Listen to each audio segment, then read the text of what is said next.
Hi guys, ഞാൻ നൂറാഷൻ. അപ്പോൾ ഇന്നത്തെ വീഡിയോ നല്ലൊരു അടിപൊളി വീഡിയോ ആണ് കേട്ടോ. നല്ല യൂസ്ഫുൾ ആയിട്ടുള്ള വീഡിയോ ആണ്. ആരും മിസ് ചെയ്യരുത് കേട്ടോ. വീഡിയോ ഇഷ്ടപ്പെട്ടാൽ ലൈക്ക് ചെയ്യാനും ഷെയർ ചെയ്യാനും മറക്കരുത്. അപ്പോൾ ഇന്ന് നമ്മൾ നൂൽപുട്ടാണ് കേട്ടോ ഉണ്ടാക്കുന്നത്, അതായത് ഇടിയപ്പമാണ് ഉണ്ടാക്കുന്നത്. ഇടിയപ്പം നമ്മൾ ഒട്ടും തന്നെ വെള്ളം ചേർക്കാണ്ട് എങ്ങനെയാണ് റെഡിയാക്കുന്നതെന്നാണ് കേട്ടോ കാണിക്കുന്നത്. അതിനായിട്ട് നമുക്ക് വേണ്ടത് തലേന്നത്തെ ബാക്കി വന്ന ചോറാണ് കേട്ടോ. അപ്പോൾ നമ്മൾ ഇനി തലേന്നൊക്കെ ബാക്കി വന്ന ചോറ് ഒരിക്കലും കളയരുത്. അത് നമുക്ക് നല്ല സോഫ്റ്റ് ആയിട്ടുള്ള ഇടിയപ്പം ഉണ്ടാക്കിയെടുക്കാൻ പറ്റും കേട്ടോ. അപ്പോൾ നമ്മൾ സാധാരണ ബാക്കി വന്ന ചോറൊക്കെ കഴിക്കാൻ നമുക്ക് മടിയാണല്ലേ. ദേ ഇങ്ങനെ ചെയ്താൽ മതി കേട്ടോ. ഞാൻ ദേ ഇത്രയും ആണ് കാണിക്കുന്നത്. മട്ടേരിയുടെ ചോറാണ് കേട്ടോ, തലേന്നത്തെ ബാക്കി വന്ന ചോറാണ്. ഇത് വെച്ചിട്ടാണ് നമ്മൾ ഇടിയപ്പം ഉണ്ടാക്കുന്നത് കേട്ടോ. അപ്പോൾ ഇത് നമുക്ക് മിക്സിയുടെ ജാറിലേക്ക് ഇട്ടിട്ട് നല്ല പേസ്റ്റ് പോലെ അരച്ചെടുക്കണം കേട്ടോ. കുട്ടികളുടെ കുറുക്കൊക്കെ പോലെ അരച്ചെടുക്കുക. ഞാൻ ഒട്ടും തന്നെ വെള്ളം ചേർത്തിട്ടില്ല കേട്ടോ. ഒട്ടും തന്നെ വെള്ളം ചേർക്കരുത്. വെള്ളം ചേർത്ത് കഴിഞ്ഞിട്ടുണ്ടെങ്കിൽ നമുക്ക് ആ ഒരു കൺസിസ്റ്റൻസി പാകാവില്ല കേട്ടോ. അപ്പോൾ ഞാൻ ഇത് ഫുള്ളായിട്ട് ഒന്ന് അടിച്ചെടുത്തിട്ട് വന്നിട്ടുണ്ട് കേട്ടോ. ഇനി ഇതിലേക്ക് നമ്മൾ ചേർത്ത് കൊടുക്കുന്നത് കുറച്ച് പൊടിയാണ് കേട്ടോ. നമ്മൾ ഇത് കുറേശ്ശെ ആയിട്ട് ഇട്ട് കൊടുത്തിട്ട് നമ്മൾ മിക്സ് ചെയ്യണം.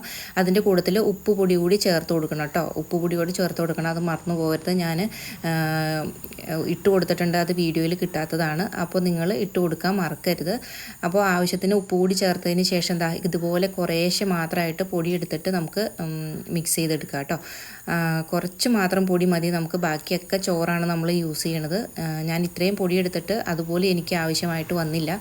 അപ്പോൾ ഇതുപോലെ നല്ല സോഫ്റ്റായിട്ട് കുഴച്ചെടുക്കുക കേട്ടോ. ചൂടാക്കുകയൊന്നും വേണ്ട. ഇതുപോലെ നല്ല സോഫ്റ്റായിട്ട് കുഴച്ചെടുക്കുക. കയ്യിൽ ഒട്ടിപ്പിടിക്കാതിരിക്കാൻ വേണമെങ്കിൽ നമുക്ക് ഇച്ചിരി എണ്ണ കൂടി തേച്ച് കൊടുക്കുക കേട്ടോ. കയ്യിൽ ഒട്ടിപ്പിടിക്കാതിരിക്കും. അതുപോലെ തന്നെ നമ്മൾ ഇടിയപ്പം പീച്ചുന്ന ഇതിലും നമുക്ക് ഇതുപോലെ എണ്ണ തേച്ച് കൊടുക്കുക കേട്ടോ. അപ്പോൾ നമുക്ക് ഇടിയപ്പം പാത്രത്തിലും ഒട്ടിപ്പിടിക്കാതിരിക്കും. ഇനി നമുക്ക് ഈ പാത്രത്തിലേക്ക് ഇട്ട് കൊടുക്കാം. നല്ല സോഫ്റ്റായിട്ട് തന്നെ നല്ല അടിപൊളി നൂൽപുട്ടാണ് കേട്ടോ നമുക്ക് കിട്ടുന്നത്. നമുക്കിത് ചൂടാക്കുകയൊന്നും വേണ്ട, വാട്ടൊന്നും വേണ്ട. നല്ല സോഫ്റ്റായിട്ടുള്ള ഇടിയപ്പം തന്നെ നമുക്ക് കിട്ടും കേട്ടോ. ഇതുപോലെ വെച്ചതിന് ശേഷം നമുക്ക് ഇടിയപ്പം ഉണ്ടാക്കി എടുക്കാം കേട്ടോ. ഞാനൊരു ഇഡ്ഡലിത്തട്ട് എടുത്തിട്ടുണ്ട്. ഇഡ്ഡലിത്തട്ടിലേക്ക് കുറച്ച് തേങ്ങ ഇട്ട് കൊടുക്കുന്നുണ്ട് കേട്ടോ. ടേസ്റ്റിന് വേണ്ടിയിട്ടാണ് തേങ്ങ ഇട്ട് കൊടുക്കുന്നത്. തേങ്ങ ഇഷ്ടമല്ലാത്തവർ ഇടണ്ട കേട്ടോ. ഞാൻ തേങ്ങ ഇട്ടിട്ടാണ് ഉണ്ടാക്കാറ്, അതുകൊണ്ടാണ് തേങ്ങ ഇട്ട് കൊടുക്കുന്നത് കേട്ടോ. ഇഡ്ഡലി പാത്രത്തിലും ജസ്റ്റ് ഞാനൊന്ന് എണ്ണ തേച്ച് കൊടുത്തിട്ടുണ്ട്. കാരണം ഇഡ്ഡലി പാത്രത്തിൽ ഒട്ടിപ്പിടിക്കാതിരിക്കാൻ വേണ്ടിയിട്ടാണ്. അതിനുശേഷം നമുക്ക് ഈ തട്ടിലേക്ക് ഇടിയപ്പം പീച്ചി കൊടുക്കാം കേട്ടോ. നല്ല സോഫ്റ്റായിട്ട് തന്നെ നല്ല അടിപൊളി ഇടിയപ്പം നമുക്ക് കിട്ടും കേട്ടോ. അതുപോലെ തന്നെ നമുക്ക് ഈ ഇടിയപ്പം പീച്ചെടുക്കാനായിട്ട് ഒട്ടും തന്നെ ബലമൊന്നും എടുക്കേണ്ട കാര്യമില്ല. നല്ല സോഫ്റ്റായിട്ട് തന്നെ നമുക്ക് നല്ല ഈസി ആയിട്ട് തന്നെ നമുക്ക് കിട്ടും കേട്ടോ.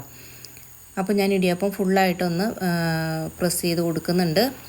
അപ്പോൾ ഇനി നമുക്ക് ഇതുപോലെ ചോറൊക്കെ ബാക്കി വന്നിട്ടുണ്ടെങ്കിൽ നമുക്ക് ഇതുപോലെ നല്ല സോഫ്റ്റ് ആയിട്ടുള്ള ഇടിയപ്പം റെഡിയാക്കി എടുക്കാൻ സാധിക്കും കേട്ടോ. ഇനി നിങ്ങളൊക്കെ ഇതുപോലെ ഒന്ന് ട്രൈ ചെയ്ത് നോക്കുക. അതുപോലെ തന്നെ നമ്മൾ ഇടിയപ്പം റെഡിയാക്കി എടുക്കുന്നത് പോലെ തന്നെ നമുക്ക് ഇത് വെച്ചിട്ട് നല്ല സോഫ്റ്റ് പുട്ടും ഉണ്ടാക്കിയെടുക്കാൻ പറ്റും കേട്ടോ. നമുക്ക് വെള്ളത്തിന് പകരം നമ്മൾ കുറച്ച് മിക്സിയുടെ ജാറിലേക്ക് കുറച്ച് ചോറിട്ട് കൊടുത്തതിന് ശേഷം കുറേശ്ശെയായിട്ട് നമ്മുടെ പൊടിയും അതുപോലെ തന്നെ തേങ്ങയും ഒക്കെ ഇട്ടിട്ട് ഒന്ന് പൾസ് മോഡിലിട്ട് ഒന്ന് ക്രഷ് ചെയ്തെടുത്താൽ മാത്രം മതി. നമുക്ക് നല്ല സോഫ്റ്റ് ഇടിയപ്പം കിട്ടുന്നത് പോലെ തന്നെ നല്ല സോഫ്റ്റ് പുട്ടും നമുക്ക് ഉണ്ടാക്കിയെടുക്കാൻ സാധിക്കും കേട്ടോ. അപ്പോൾ ബാക്കി വന്ന ചോറൊന്നും വേസ്റ്റാക്കി കളയാതിരിക്കുക. ഇതുപോലെ ഇടിയപ്പോ അല്ലെങ്കിൽ പുട്ടോ ഒക്കെ ഉണ്ടാക്കി കഴിക്കുക കേട്ടോ. അപ്പോൾ ഞാൻ ഫുള്ളായിട്ട് ഇതുപോലെ കറക്കി എടുത്തിട്ടുണ്ട്. ഇനി നമുക്ക് ഇടിയപ്പ തട്ടിലേക്ക് വെച്ചിട്ട് നമുക്കിതൊന്ന് വേവിച്ചെടുക്കാം കേട്ടോ.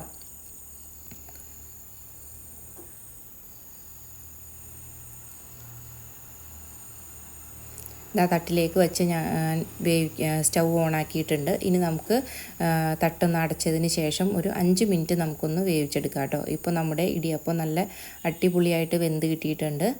ഇനി നമുക്കൊരു പാത്രത്തിലേക്ക് മാറ്റി കൊടുക്കാം. അപ്പോൾ ഇന്നത്തെ നല്ല അടിപൊളിയായിട്ടുള്ള നല്ല സോഫ്റ്റ് ഇടിയപ്പം നമ്മൾ റെഡിയാക്കി എടുത്തിട്ടുണ്ട് കേട്ടോ.